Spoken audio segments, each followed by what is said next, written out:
Let's go live now to Professor Michael Wesley, the Deputy Vice-Chancellor International at the University of Melbourne. Professor Wesley, as always, thanks for your time. What do you make of Donald Trump's move, suspending funding for the WHO? Well, you can only describe it as bizarre. I mean, it further shreds any pretense that the United States under Donald Trump is exercising any form of international leadership whatsoever.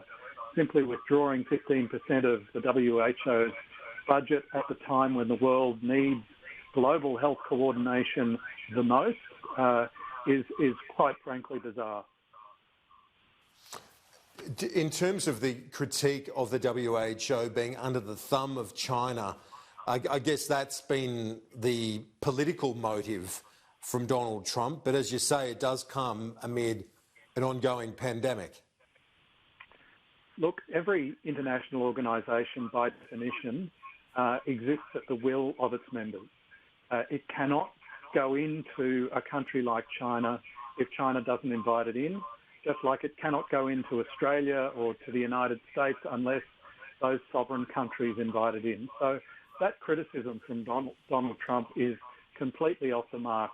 The fact is that any international organisation is a voluntary organisation. It can only work with members and it can only do what members allow it to do. The fact that the Chinese didn't allow international doctors into Wuhan at the early stages of the crisis is not the fault of the WHO. It is entirely the fault of China. Let's look at the way that the various major nations in the world have responded. And the US now, we see the death toll, the worst of any nation, and its system simply not coping in the face of this COVID-19 outbreak. And this can't be dissociated from what Trump has done with the WTO. I think there's gigantic blame shifting going on here. There is no question that the United States made some pretty fundamental mistakes at the start of this.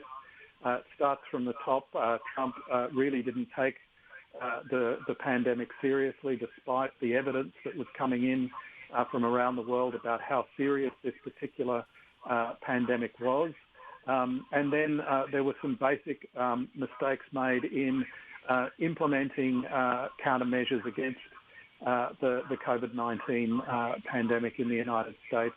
And we are seeing truly shocking images of what the results of those mistakes were, and there will be bad news that will continue to come out of the United States for days and perhaps weeks yet.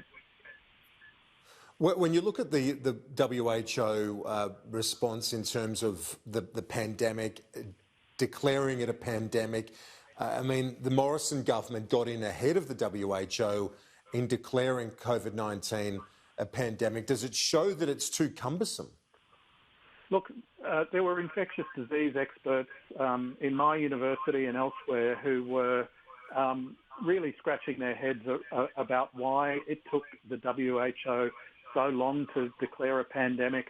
By the time Australia declared a pandemic, there was no question that this virus had spread significantly outside of China, past Asia, into North America, into Europe. That is the classic definition, the stage 5 definition of a pandemic, according to the WHO's own definition.